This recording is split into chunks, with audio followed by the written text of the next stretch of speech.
I didn't get up at 3 a.m. for my flight. Sounds like you're smoking a... Welcome to the third episode of Austin Bike Bulletin. This time we changed up the format a little. We're learning, as promised, and we go really in depth on ride leadership. We have this awesome conversation with Abi Robbins from Queer Gravel, Calais Morgan, the president of Team Snacks, and Liz Wolensky-Gadea, who is super involved with the Violet Crown women's race team. And then of course Kat and I are there too, but this one was a fun one. And then too, there were some pretty cool rides that got plugged at the end of this, including one rambly gravel ride that Calais was very excited about. So yes, please enjoy. Thus commences the episode. Kat, you have a question for us. I do. This week I'd like to talk about what you think makes up a good ride leader.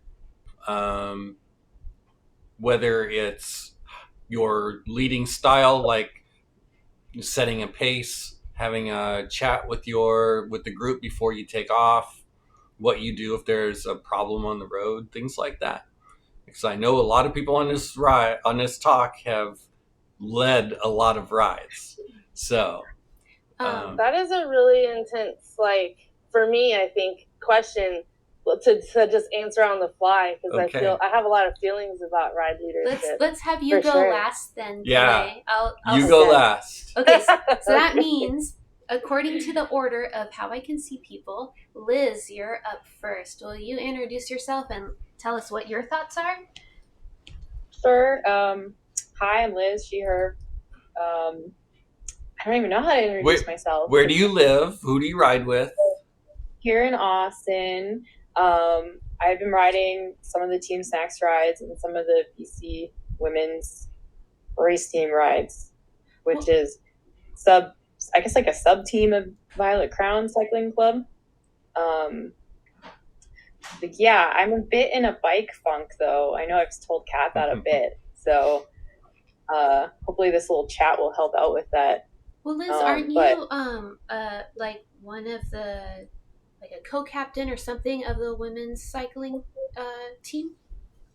No, we're just so the women's cycling team is very open. Like anyone who wants to can plan a ride or step up to do anything they want. So we had 2 co-captains. One just stepped down, so we're actually looking for another one. But yeah. Gotcha. So I'm curious about. Sorry, go ahead. Oh, go ahead, Clay. No, I just want to make sure. I want to ask about your bike funk at some point. So don't let me forget to ask later. I'll help remember. We'll circle back for sure. Yeah. But Liz, from your perspective, whenever it comes to a good ride leader, what do you think? What's good in your mind? For me, I feel like I'm one of those people who got into bicycling and got into sports only as an adult. I wasn't allowed to do sports as a kid. So I basically have zero experience with any of this group participation, I guess across the board. So when I started cycling, I guess it was really important for me to find groups and leaders that it's not necessarily that you're not willing to go fast, but you're willing to kind of meet people at the level that they're at. And that can take a few different forms. On the one side, I always really appreciate when the speed is published, when the fact if it's no drop is published, because sometimes that's enough for me to kind of push myself to go on a ride that might be a little bit harder, and might not know how I'm feeling that day, but kind of knowing that the ride leader is kind of there to help you at that, at your push point, if that makes sense. It's because yeah, I can go ride by myself and be slower or be shorter or anything like that, right? So if I'm looking to go on a group ride, it's so that I mean, one, it's always for community, but two, it's because, you want someone who's kind of there pushing you a little bit. But that's always the scariest thing, because you just don't know if you're going to be able to do it. So I'm always really excited for groups.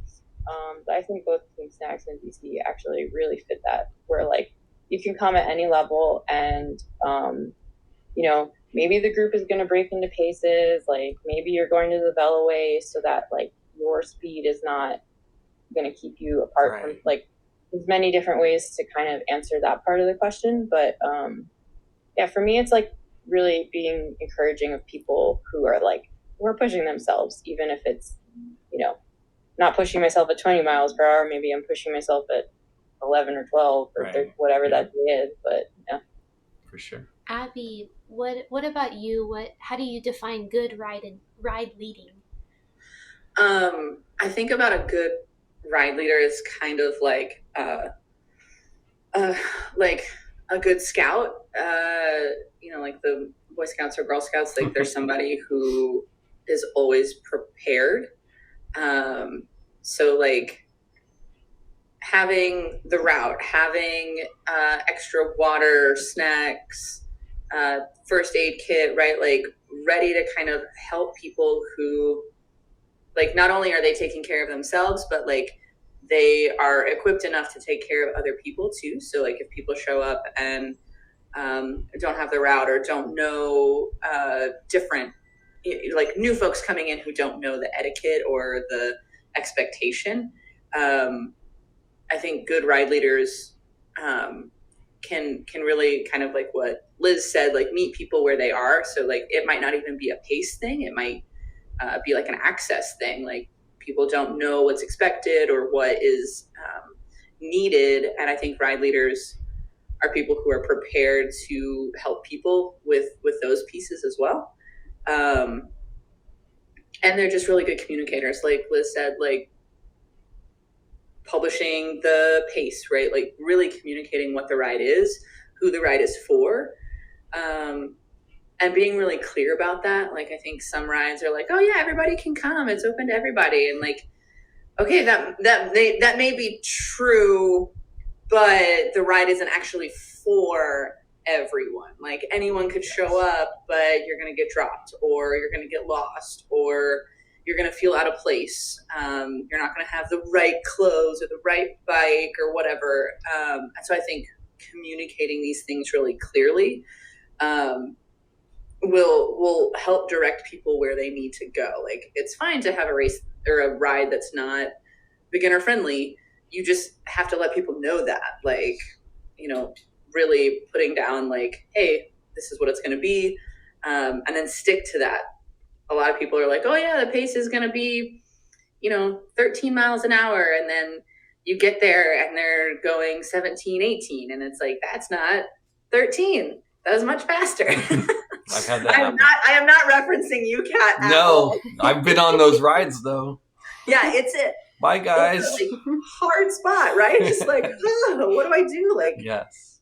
And then I think the last thing that really comes up for me is like a good ride leader is somebody who who's already gotten their workout for the day, right? So like they've already like taken care of their bike itch, and they don't need to have it scratched on the ride, so they can show up and be support and to be a real leader to the people on the ride, right? So like setting the pace, helping when groups, split up, sweeping, all of these sorts of things. Like, all of the like leadership training that I've done comes from this like ethos of, leaders eat last, like the Simon Sinek stuff. Like you come prepared, like you come to a fun bike event, but you're not necessarily there to have yeah. your exact kind of bike fun. Like you're there to lead and support other people and having their bike fun. Right. And then you get your bike fun somewhere else. Like that is, I feel like, really important. And if ride leaders aren't doing that, like it's like self-care for ride leaders, right? Mm-hmm. Like if you're not doing that, then even for as good as you want to be a ride leader, you're gonna struggle because you're not getting what you need to kind of keep you feeling good and fun about bikes, when if every ride you're doing, you're leading and you're like having to like manage and support other people instead of really caring for yourself. On the ride I lead on Thursdays, like the ride there and home, I'm like, I gotta get my workout in now. Yeah. Exactly. Because I know I'm not going to do it on the ride. Yeah. So that's what I think about a good ride leader. So, just for giving our listeners some context, you founded Queer Gravel with the idea to create like this inclusive space, build more diversity. Do you want to touch on that right quick? Sure. Yeah. I mean, Queer Gravel started as my Instagram handle, which was not meant to be anything except my Instagram handle. But the universe had other plans. So we haven't had a group ride in a while because I've been really busy traveling, and it's been way too hot in Austin. So as the temperature drops down and like the kind of national gravel season comes to a close, we'll have some more group rides. But it's really about creating space and lowering the like barriers of access to trans and non-binary cyclists to like join in this very specific kind of cycling, gravel cycling, whether that's, you know, in their local areas or traveling to events. I've been doing a lot of work to help make that easier for folks and to work with events to let people know that they really are welcome, and that they'll be supported and seen in these spaces that have traditionally been very binary, very, very like traditionally gendered, and often happen in places that are historically less kind to trans and queer folks. So that's what I do. Thank you. Calais, have you had time to think about your response? I will try to be as concise and clear as I possibly can. Oh, and let's introduce you too. Sorry, go ahead. I'm sorry. Oh, maybe that's where you were going, but I didn't want to skip the introduction of the president of Team Snacks. Yeah. Oh, that's okay. I know. But I mean, I've been leading rides for a while, several years now, and so I've had a lot of experience in so many different ways. I think that Liz and Abby both touched on really, really great points. Like meeting people where they're at, but like also clearly communicating like where someone should be if they want to enjoy a ride, right? I think when it comes to like group rides, like having a good time, even if you're like really like trying to train or reach for a point, it should be satisfying to a certain degree, you know, like you're getting satisfied somehow in some form. And for everybody that might be different. On every ride that end goal might be different, right? But I do think that for ride leadership, it is about leading people, being prepared for people, being available and communicative, but also, like, from my perspective, it's about being a servant and taking care of people, meeting people where they're at. Sometimes it also means making some slight compromises when it comes to a ride. Like, you know, someone is like in that kind of odd space where they're like they're not novice, but they're not like upper intermediate, and like maybe you were like at an upper intermediate ride, but they don't feel like they're at the novice level anymore, and they're trying to reach for that next plateau, you know what I mean? And sometimes it does mean like, you know, rallying the group to like be supportive of those people to help bring them up. And I think that the ride leaders' intention and vibe and like heart of service definitely translates across the board with the group. Like people start to like feel, okay, this is like where we're at with this, and some people like really it inspires them to like be more involved. And I think that kind of like leads into that next part of like, I think that ride leaders should be inspiring in some way, not about like every damn thing in the world maybe, but like maybe about the things that you're passionate about. Like for me, I'm very passionate about like community, support of like all people, and people feeling like they're included and that they're seen and that they feel safe. That is a huge thing for me as far as like a ride leader. I'm a huge proponent for safety in so many ways, right? Like I want people to show up prepared on their end for, what they can help themselves with, but like for me to also be prepared for safety things as well, and leading the ride in a fashion that is safe for everyone, right? In terms of like in the saddle, but then like, off the saddle, being a safe like leader as well. Someone that people can feel safe around, someone that people can rely on to like make sure that they're going to hold space for them, and make sure that that their intolerance is not tolerated. Yeah. You know what I mean? I am that asshole. So I'm, I do think there's a lot that goes into it. It's so multifaceted. I don't want to like go too deep into like what Liz and Abby already touched on, because I totally agree with them on those things. But yeah, I do think it's about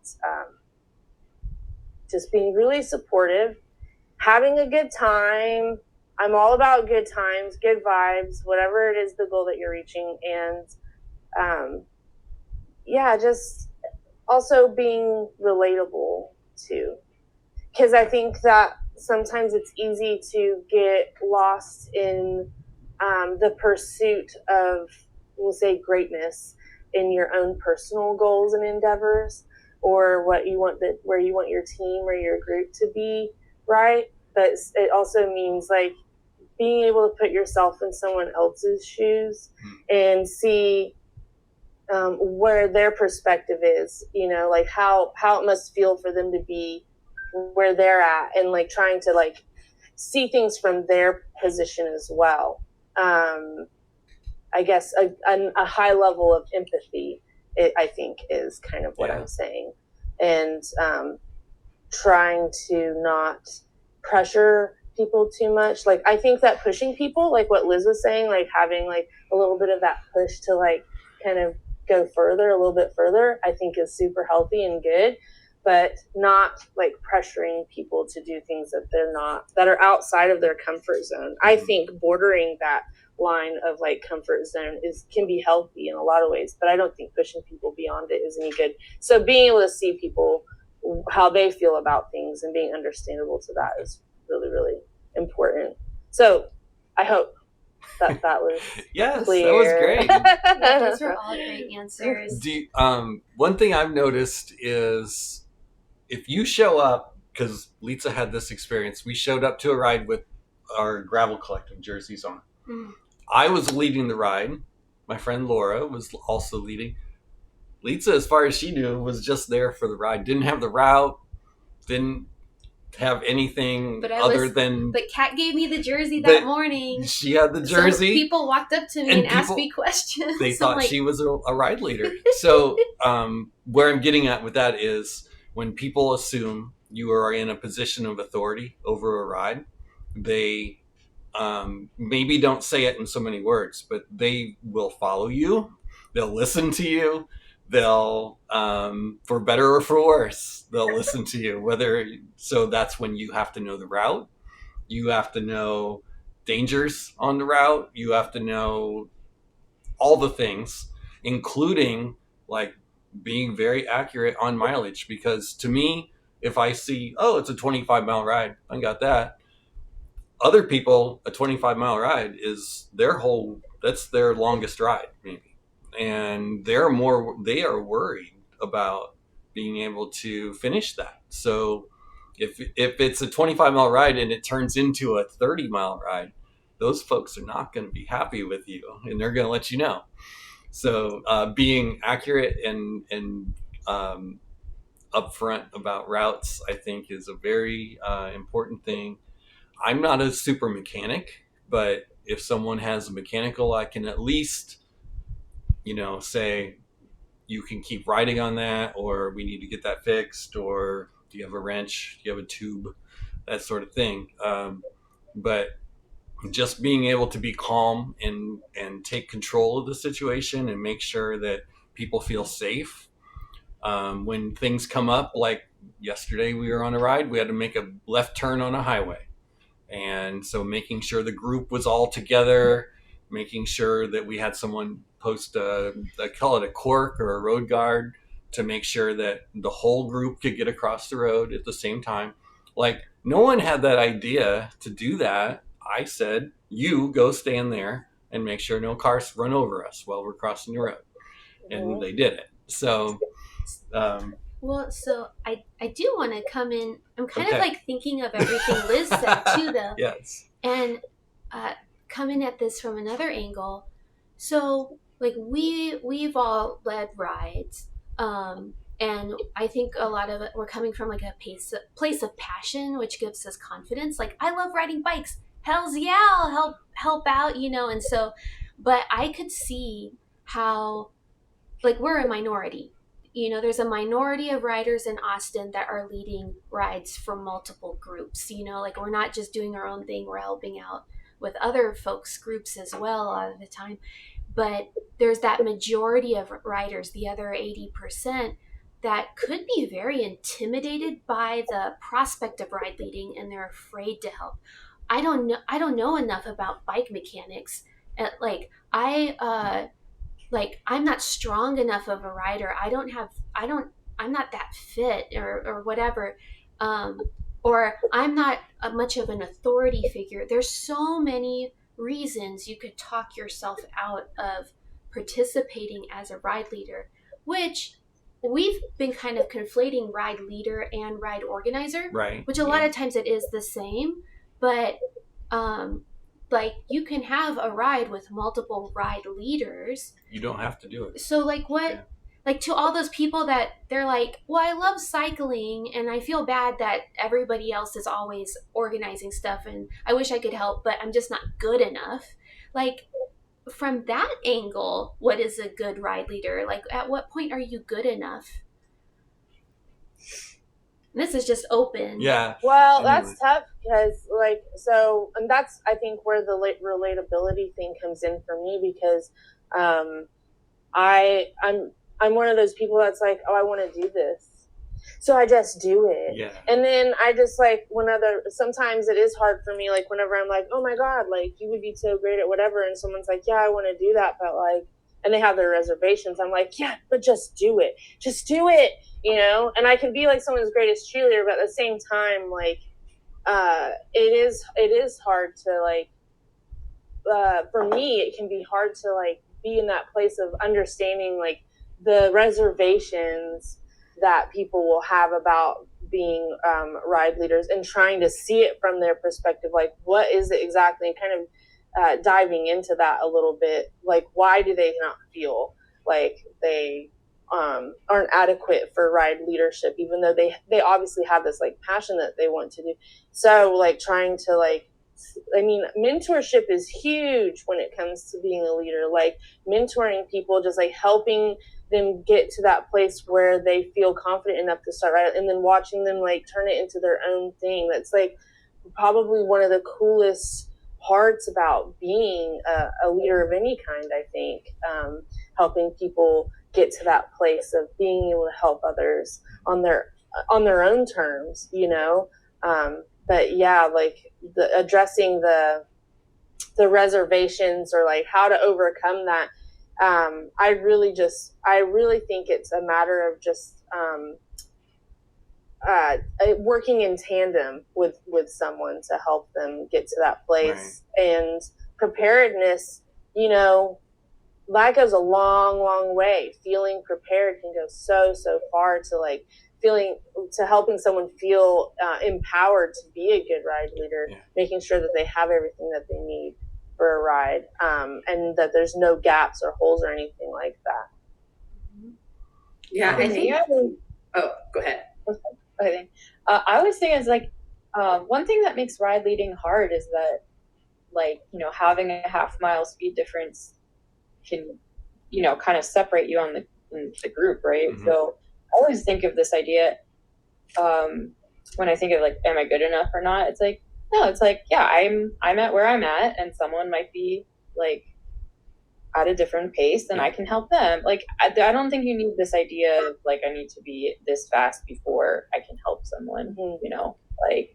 One thing I'm thinking about, as from Lisa's question and Calais, and I know this from you, Liz, and also Abby,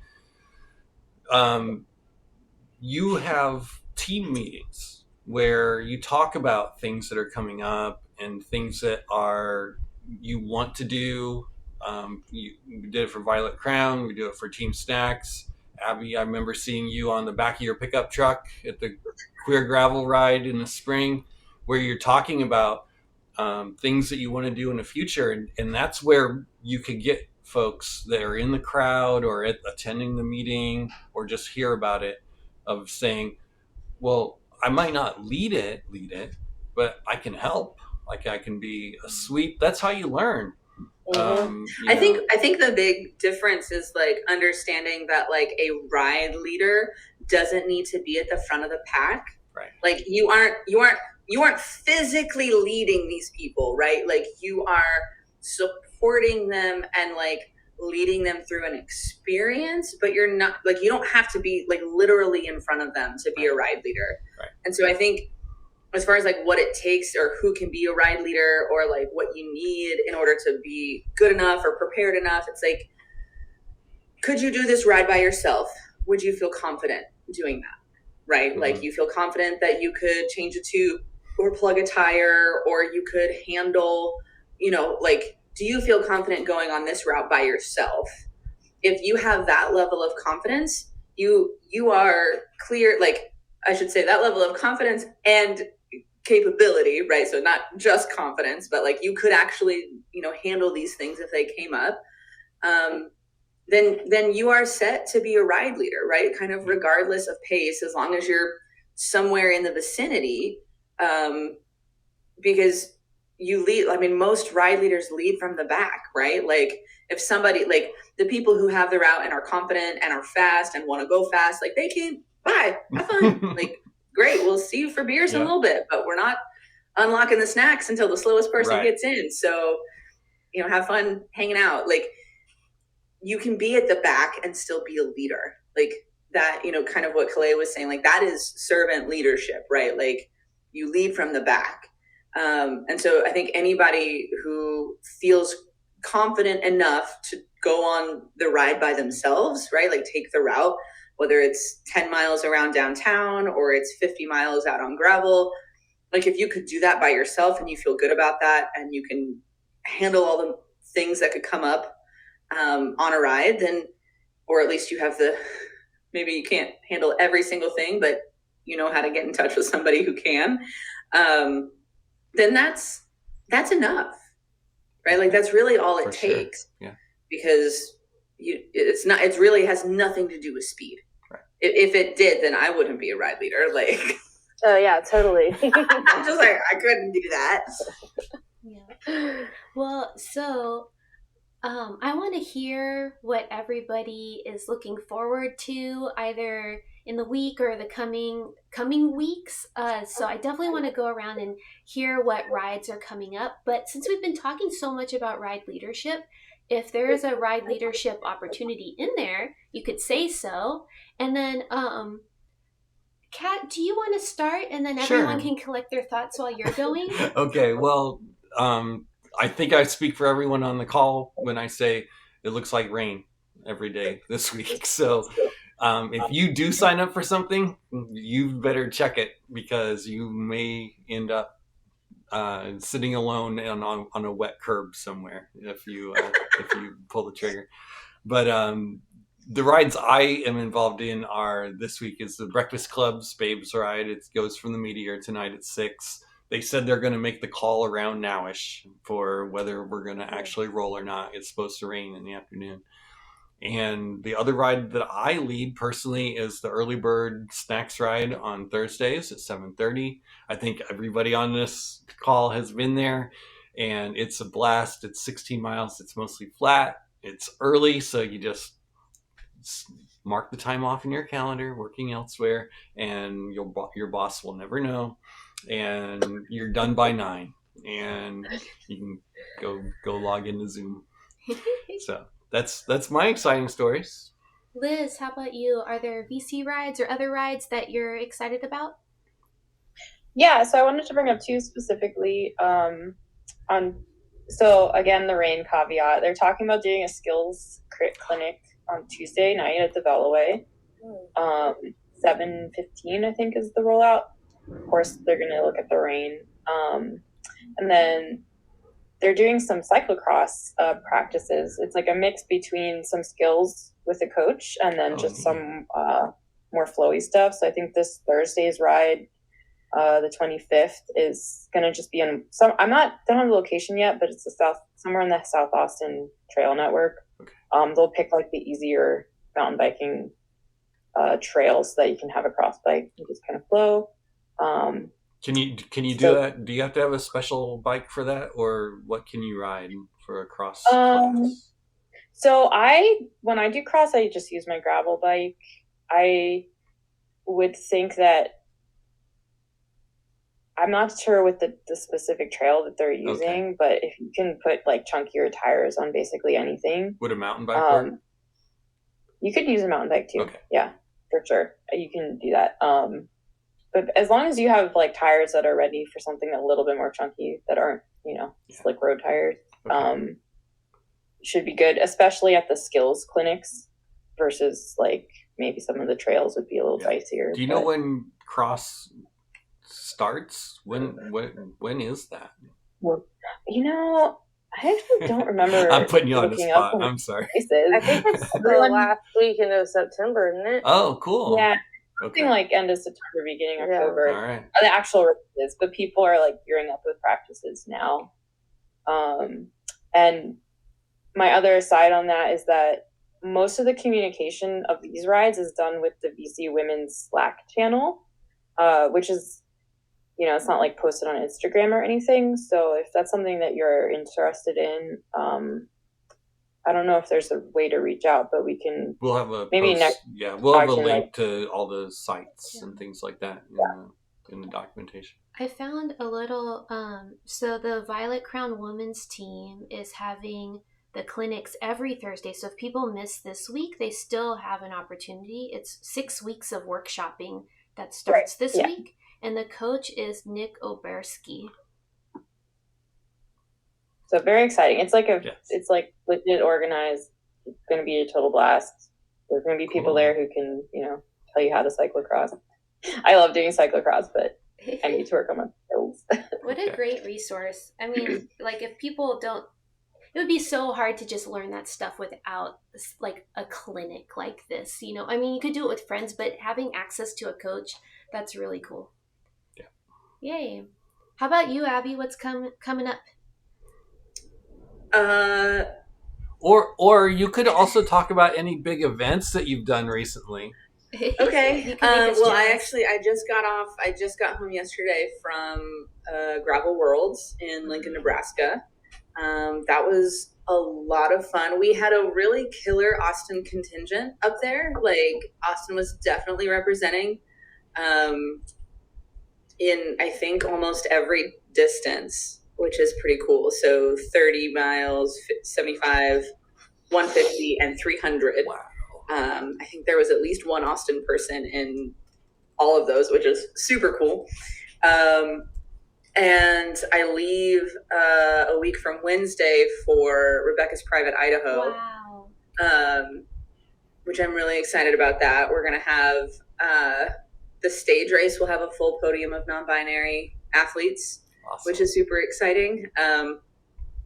And Yeah, this weekend at Gravel Worlds was my longest ride since Unbound, and my knee feels like it's on the up and up, which is very exciting. So I'm hoping to make it to the snacks ride this week, as long as the weather holds and my knee holds. Yes. That is the plan, because I've missed that ride. Like, I got really attached to it. I haven't been on the new route yet. So it's great. Yeah, so I'm excited about that for sure. Is there any ideas for the next Queer Gravel ride? I'm thinking October. Okay. Because I still have there's traveling in September and a lot of other stuff going on, and it's still hot. Like, it's still, like, I want it to be even cooler. So the October, and then we'll do them monthly after that, because, you know, in the winter we can still ride, you know, in December and January, and the rest of the country can't. So we're going to rub it in their faces. Yeah. Look at our fun ride in December. our tank tops. That's right. Tank tops and shorts. It's going to be great. Yeah. Calais, do you have anything going on? Yeah. We have a slow roll coming up on Sunday. Oh, yeah. So Sunday, this coming Sunday, Carrie is doing another slow roll, and that'll be leaving from Cycle East at 8 a.m. The pace is, you know, about 12 miles per hour. We've been keeping it at about 10-ish miles. And there's always snacks and good times. And, you know, I just saw the basics. pictures. Bring a working bike, a helmet, water, flat kit, that kind of thing. I saw the pictures from yesterday. It looked like they had a blast. They went to the Capitol.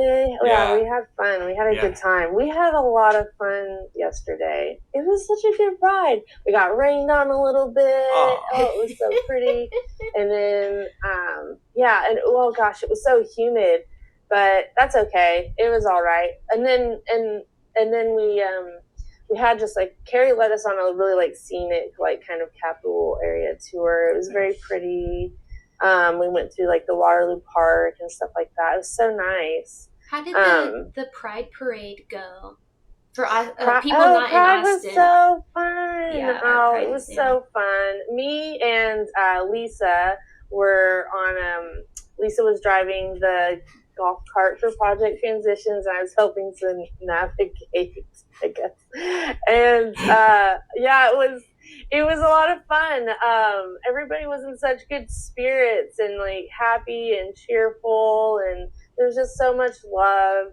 And it was really nice to, you know, get together with all of the Project Transitions people and just have a good old fashioned Pride parade. It was really nice. And the weather held out, so that was good. We saw Jess Alexander along the way. Yeah. I was just like, what? How do I spot you? But she was taking pictures, so that makes sense. Awesome. Yeah, it was good. Her on here. Yes. I'm trying to think of other rides.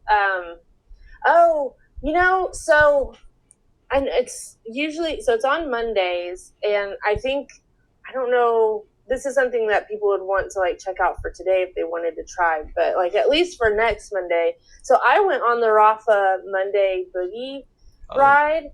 Oh my God, you guys. What a fun ride. It was so much fun. Oh my God, I had such a good time. It was like, it's a great route. It's so good. It's just got all the things that you want. If you want like mixed kind of trail and stuff like thrown in there with some like features to like kind of overcome you can do it.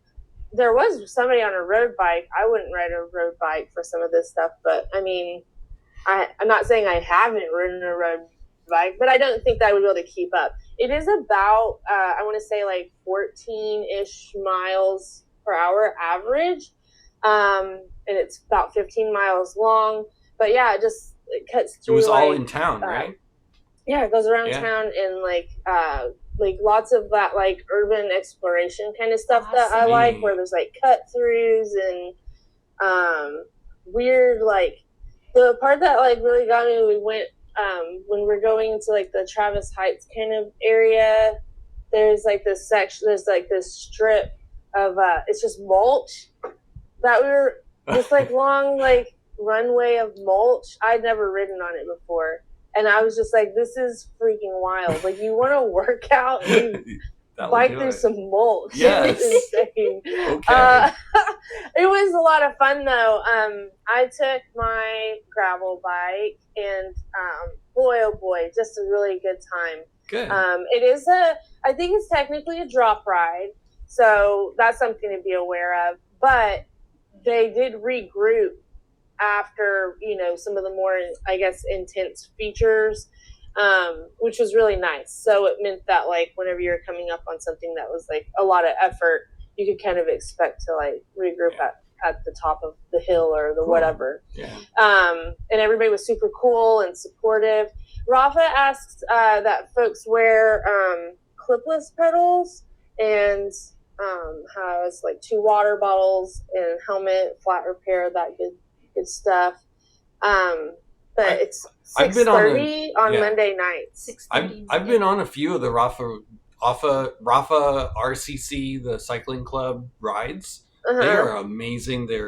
They have a great group of leaders that, and they all go from the shop there on 6th Street. Yeah, the Rafa Clubhouse on 6th Street, West 6th. But really Ann and I did it last Monday. I'm totally going to do it again. Not tonight because we have a board meeting, but maybe next Monday. Okay. But I don't know what the rain's going to be like for this evening. It might get called off. Okay. Boy, oh boy, that was a good time, let me tell you. Man. I'm so jealous. Now I want to do it. Me too. We should cancel our PDX trip. I was like, I wasn't sure. I was like, man, I don't know, Ann. And she's like, if it's too intense, then we'll like kind of hang back on our own. But it was just like, I can't tell you guys how much fun I had. I know I'm just going on and on about it, but like, that's probably my new favorite ride now. Awesome. That's another thing too about ride leaders. I just want to toss in there is that I think that like what Abby was saying about having your own, like scratching your own bike itch. I just want to say sometimes it's just nice to go on somebody else's ride, to just do someone else's ride and they lead and you're just like farting around in the back. All you gotta do is show up. Yeah. But that's a good fun ride if people are looking for something that's like, I want to say like it's kind of upper intermediate in terms of like level of difficulty. Yeah. Okay. Dirt. Awesome. Yeah. So Kim Jarbo, she wasn't able to join us today. She really wanted to, but she's traveling and her reception is real spotty. And she gave me this whole wonderful list of social cycling Austin rides and then other social rides that are kind of adjacent to that. I'm not going to run down the whole list because we just got bikebulletin.com. If you go to bikebulletin.com, it redirects to a page where we have a directory. So people can reference the weekly rides anytime now. So I did that, and everything y'all added, it's feeding straight from the spreadsheet. However, she did say that she's really excited about Critical Mass this Friday. So Critical Mass it used to be in Austin, Critical Mass was kind of the only social ride. Like back in the early aughts, it was like, okay, there was Critical Mass and there was the full moon cruise like once a year, but there maybe some moonlit cruises, but there wasn't Thursday night social ride yet. Social Cycling Austin didn't exist yet. In fact, all of that kind of came out of the way Critical Mass went down. Like I think it was like maybe 2010 or something like that. The anarchy just got a little too intense. And it started being, I was on that ride. Like, okay, I will spill the tea, y'all. So it used to be Critical Mass was like the only group ride there, the social group ride there was. And so everyone did it, whether you were an anarchist or not. But it was definitely wild. Like their intent was definitely to obstruct traffic and all that stuff, and it was like the 20% was passionate about that, the 80% was like, I like riding bikes, so there was a one Critical Mass where everyone like swarmed this aggressive truck that like was threatening to hit people. Like this guy in the truck was being a jerk and everyone swarmed him, but then he pulled a gun. I was at the top of the hill when this happened, so I could see everyone like swarm the truck like a hive of bees, and then all of a sudden, everyone like backs the hell up, and like just like oil and water, just whoosh. And it's because he had a gun, and so then everyone was on their cell phones, and there was this one bicycle cop, and he was patrolling downtown, and he saw what was happening, and he was like, nope, nope, nope, nope, nope, and like turned the corner and disappeared. But anyway, the police did come out. It was very chaotic.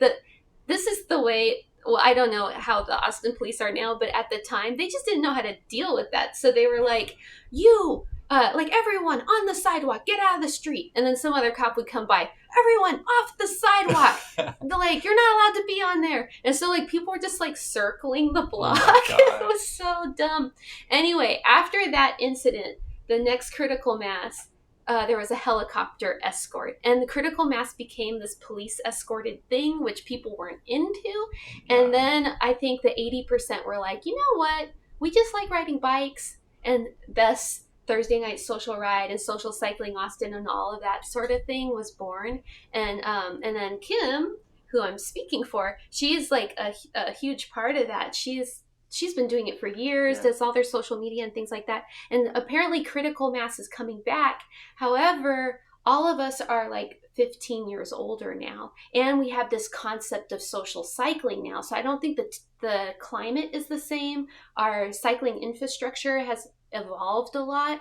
So I would be really curious, what does that mean now, critical mass? Is it still the early aughts, punk anarchist rebellious ride, or is it another social cycling ride?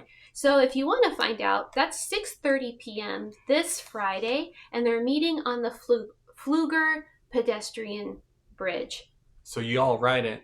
Let us know. Bring back a report. Yeah, because we won't be week. Here. We'll be in Portland, where they think they invented the social cycling. Yes. We can settle that debate. Yes. One of the That's cool. I'm so glad you brought up critical mass, because I wanted to make sure that everybody heard about it. Mm-hmm. I don't think I'll be able to get off work in time to attend, but I'm excited to hear stories from everybody who can go. I mean, it's a big deal. Oh yeah. We'll have to hear back so we're gonna do the bike bulletin recording next week too, even though we'll be up in the Pacific Northwest. Off-site. Yeah, we'll be off-site. But yeah, if anyone goes, we need to get someone in the call that went and can tell us how that went down. Yes. Yeah. Also, Bike Story Night is coming up in September, right? Yeah. Do you know when it is? Valerie, Abby, do you know when it is? I know it's at the Meteor. I don't. Yeah, know I know it's at the Meteor. I'm not sure what the date. It's in September. We'll put it. It'll be in the show notes. Yeah. But Oh, Bike Story Night is a blast. It is so much fun. Abby's done it. That reminds Lisa's me. done it. Dear Diary is having a short story contest right now, and the topic, the theme, the prompt is bikes. Any story about bikes at all, and we did that on purpose because we figured that anyone submitting to our short story contest, they, even if they don't win, they would still have a story to read at Bike Story Night.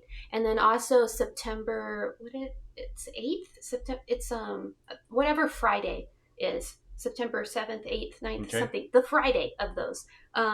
We're having a bike camping with let's read our stories around the fire thing. Oh, that's right. Yeah, so there's going to be 2 bike story events in September, and the deadline to submit your short story, your bicycle related short story, is August 31st. If you're a little late, I'll still take it because to be honest, I haven't gotten that many submissions. The prizes are, if you're first place, you get 2 passes to the Austin Film Festival. So that's $150 worth of passes. And then if you're in second or third place, you get gift cards. I forget the values, but do it. Go to deardiary.coffee to figure more out about that. All right. Does anybody have any go backs? I wanted to say real quick, last time I was not sure if Phenom was still doing the teardown on Tuesdays, but they are still doing teardown on Tuesdays. And it's 6:30 from Cycle East on Tuesdays. And when they say tear down, that's what they mean. There's lots of hills. You're going fast. I've been on the tear down. I almost got tore down. Yeah. Tore down your self-esteem. Yeah. Back in the day, make sure you know how to get home. Yeah. Laura Cox used to leave like a B group. And sometimes people do that. Sometimes we'll make B groups, sometimes even a C group. Yeah. To like do the tear down. Because it is a cool route. It's a cool ride. Mm-hmm. Then you go through the hills and you get to see all the cool stuff up in the hill area. Liz, are you gonna record with us again next week, you think? No pressure, but I will try. Maybe if I get on this cyclocross ride on Thursday. Yes. you should, because we need to hear all about your bike funk next time. Yes. Yeah. Yeah, I really want to hear about it. I will say, I was like thinking about it, I'm like, the bike funk is kind of related to the ride leadership thing. Oh. So it would have been an interesting segue, but okay. Yeah. Well, when we do the bouldering bulletin, Austin bouldering bulletin, we'll get you on that too. Wait, you guys do bouldering bulletin too? No. Liz is a boulderer. I've never bouldering. Okay. All right. Well, thanks so much, y'all. Yeah, thank you for having us. Yeah. Thank you. Thank you. This is always so much fun. It's the highlight of my week, getting to see all my friends. So I really appreciate it. Yay. And also, when this comes out, this is going to be my shot at editing the podcast. So if it's awful, you can blame the teacher. Yeah, blame me. Thanks.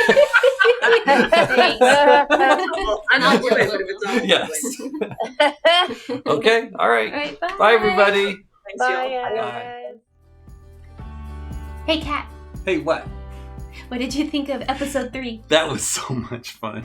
Why is that, Kat? All those people are our friends. Like, it's just a bunch of friends getting together to chat about bikes, and that's the best. I have to give you credit for the suggestions when it comes to the new format, making it more conversational. I really like that. This was very enjoyable, and I think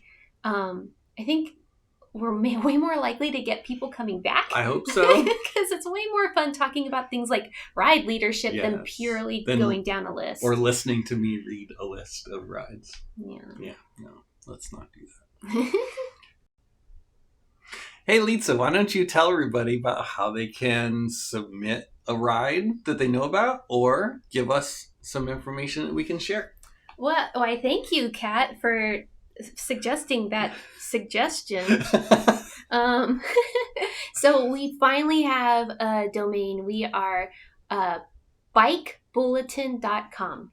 And if you go to bikebulletin.com or austin.bikebulletin.com, it's all the same. Everything will just take you to deardiary.coffee, which is the domain of my coffee shop's website. But hey, it's not like we have a budget, so... Free hosting. Free for us. Not for me. Free you. But yes, so that's fine because we already had a bike blog on deardiary.coffee. So now that bike blog is being co-opted and we have all the episodes of Austin Bike Bulletin on there, it's a good place to go because you can see our new ride directory. So we're just trying to keep up with the weekly rides, and we decided to just publish it instead of reading it to you on the podcast. We have videos of the podcast recordings. We have links to the podcast episodes themselves. And then we also have contact information in case you want to be a guest on this podcast, or you have any corrections for our directory, or new new rides that you want to share and maybe advertise. Yes, we'll take ads. We'll take ad money, but we won't do ads. Oh, okay. All right. Except for Dear Diary. All right. Okay. Yeah. That'll And work. Trans Athlete Yes. and Unbound. Yes. And Wheatsville.